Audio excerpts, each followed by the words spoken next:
BPUPKI atau Badan Penyelidik Usaha-usaha Persiapan Kemerdekaan Indonesia merupakan badan bentukan Jepang untuk mempersiapkan kemerdekaan Indonesia. Sejarah pembentukan BPUPKI.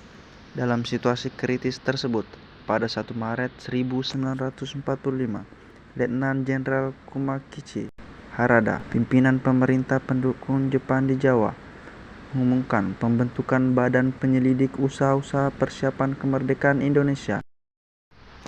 Pembentukan badan tersebut bertujuan untuk menyelidiki hal-hal penting menyangkut pembentukan negara Indonesia merdeka.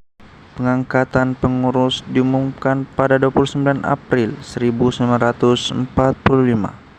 Dr. Rajiman Widianingrat diangkat sebagai ketua. Sementara yang ditunjuk sebagai ketua muda Fuku Kaicho pertama ialah seorang bernama Ichi Bangase.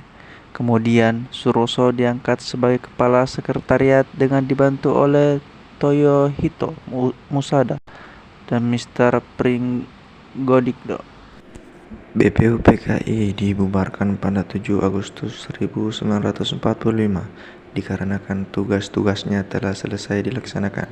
Selama BPUPKI terbentuk, secara resmi BPUPKI telah melakukan sidang sebanyak 2 kali.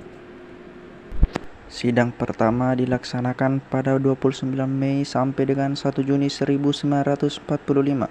Kemudian sidang kedua dilaksanakan pada 10 Juli sampai dengan 17 Juli 1945. Dari 2 kali sidang tersebut ada beberapa poin yang dirumuskan. Tujuan BPUPKI.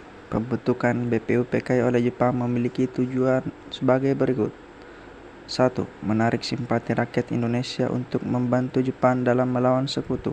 Kala itu, Jepang menjanjikan kemerdekaan dan melaksanakan politik kolonial pada 1 Maret 1945. 2. Mempelajari dan menyelidiki sesuatu yang berhubungan dengan pembentukan negara Indonesia merdeka atau mengenai tata pemerintahan Indonesia merdeka.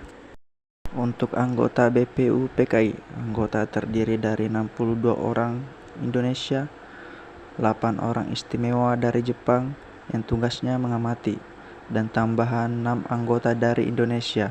Pembentukan anggota ini ditentukan oleh Jepang, sementara tambahan 6 orang diangkat anggota BPUPKI sendiri.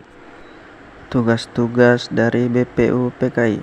Dengan dibentuknya BPUPKI, ada beberapa tugas penting yang harus dilakukan untuk mempersiapkan kemerdekaan. Tugas utama dari BPUPKI adalah mempelajari dan menyelidikinya berbagai hal penting yang berkaitan dengan pembentukan sebuah negara. BPUPKI akhirnya resmi dibubarkan pada tanggal 6 Agustus 1945 karena tugasnya dalam menyusun dasar negara dan undang-undang dasar telah selesai. Kemudian, Insinyur Soekarno memutuskan untuk pergi ke Saigon untuk bertemu dengan Jenderal Besar Terauchi. Insinyur Soekarno telah membawa sejumlah perintah yang isinya ialah Insinyur Soekarno akan diangkat menjadi ketua dari sebuah panitia baru, yakni PPKI bersama Dr. Andes Muhammad Hatta yang akan menjabat sebagai wakil ketua. PPKI boleh dioperasikan pada tanggal 19 Agustus 1945. Pekerjaan akan diserahkan pada panitia, tidak menuntut pada cepat atau tidaknya proses.